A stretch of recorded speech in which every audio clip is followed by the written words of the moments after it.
Namo Namaha, Gurubhyo Namaha.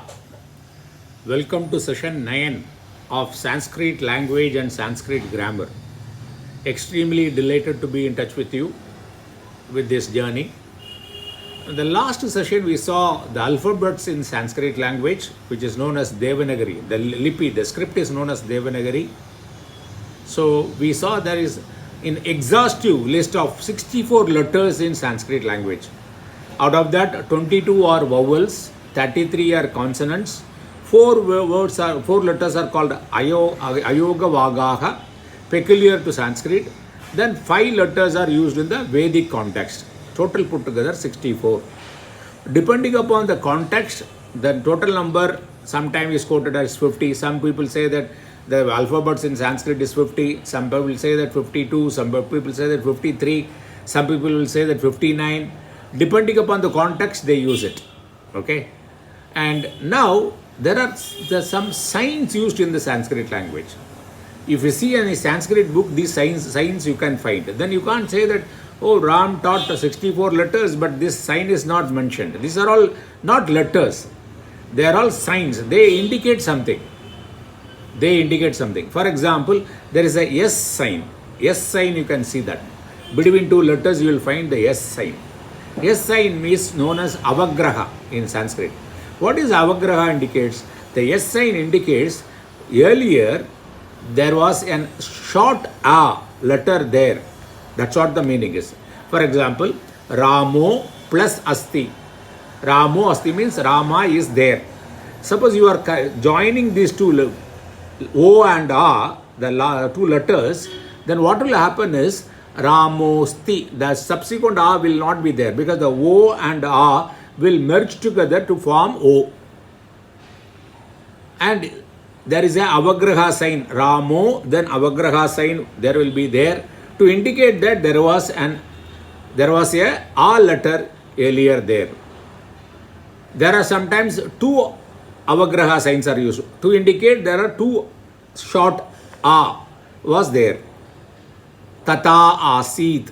Then you join these two, you will get tata asit. Tata, then two avagraha sign. That indicates that earlier, before joining these two letters, there were two short A. So this avagraha sign is one sign. Second one is anunasika. Anunasika means whenever there is a moon-like sign, okay, the Chandra sign, and the top of it there is a dot.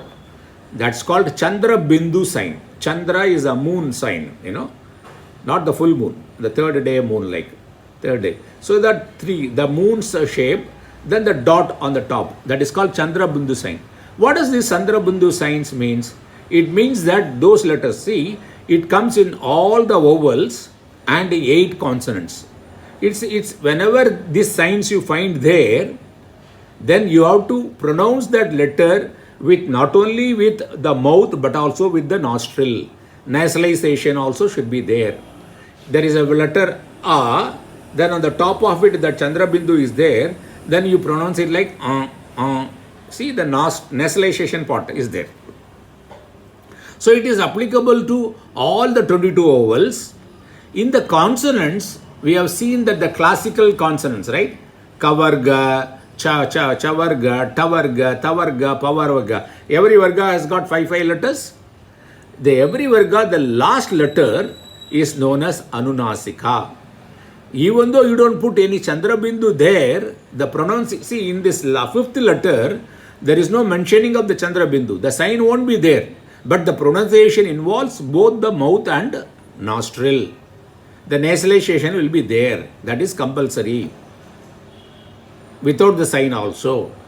Then letter va, la. These letters, if they have the Chandra Bindu above them, that is also called anunasika. You have to use both mouth as well as nose. So 22 letters, vowels. Whenever this sign is not compulsory, if the sign is there, how to pronounce? If the sign is not there, you pronounce only with the mouth only. So the 22 letters, when these signs are there, the 22 letters are applicable. We can use that for anunasika. And the fifth letter of all the classical consonants is compulsorily anunasika without the sign. The sign need not be there, it won't be there. And the consonant eva, la, if the sign is there, you have to use both mouth and nostril for pronunciation. So we have covered the avagraha sign, then we have covered the anunasika sign. Now the third sign is swaraha. Swaraha means the emphasis, the accent. The letter in which we give an emphasis, whether we give stress, emphasis, high emphasis, or more emphasis or less emphasis, or we started with more emphasis and end with less emphasis, these are all mentioned by this swaraha. This swaraha is applicable only to the vowels, the 22 letters only. It is not applicable to consonants. So there are three swaras, the different categories. What are they? Udata. Udata means when you pronounce it, you give a stress there. You give emphasis there. The accent will be stressful, or you give more emphasis there on the letter. And anudata means you give less emphasis, less stress there. And so swarita means you start with high emphasis, then end with low emphasis. So what are the signs there? The udata, the high emphasis, there is no sign. So if there is no sign in any of the vowels, you have to understand that that is udata. You have to give stress there. I'll give an example, you will understand.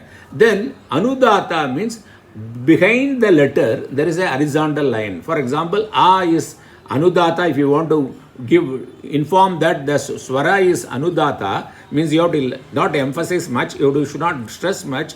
Then I put a horizontal line below the letter.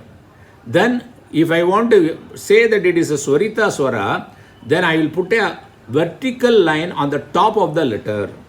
I will give an example.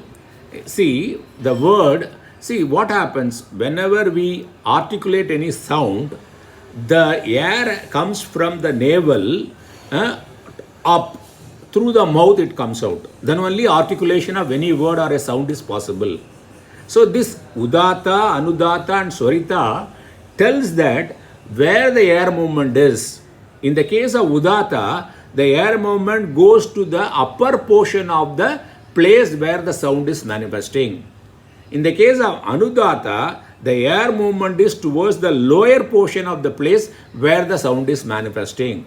In the case of swarita, the air movement goes initially to the upper portion of the place where it is manifesting, where the sound is manifesting, and it goes to the lower portion of the place where the sound is manifesting. So initially it goes to the upper portion, then goes to the lower portion of the place where the sound is manifesting.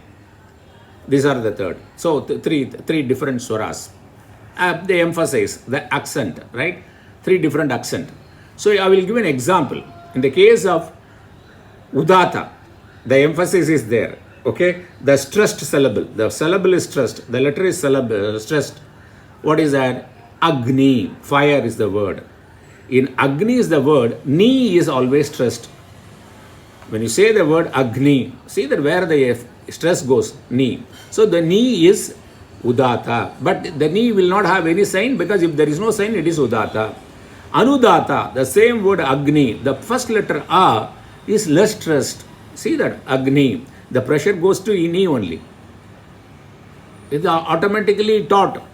When they pronounce the word, you also hear, then you understand this. Unconsciously, intuitively you understand. A is the word Anudata. Then where is the swarita in Agni? The Agni, when you say that end with the visarga, the two dots that have a pronunciation of ha, hakara, ha. The hakara is a swarita. Initially you start with a ha with emphasis, but when you end that pronunciation of the letter hakara, it comes down. The emphasis comes down. So these are the three things. So these are the signs you will find when you read a Sanskrit book. Then when you read the Sanskrit book, you should not say that it is not coming under the 64 letters. That's why I thought I should mention this. What are the three signs? One is avagraha. It indicates that there was a small a there earlier. Okay. Then second one is The two avagraha also possible, indicating two small a letter were there. The second one is anunasika. It has got a chandra shape, on the top of it a dot, that is called chandra bindu sign. Third thing is you have a horizontal line below the letter or a vertical sign above the letter or no sign. That is udata, anudata and swarita. So these are the signs. Now in the next session what we will do, what are the various modifications and various variations possible in a letter? That we will see in the next session. Thank you very much for this opportunity.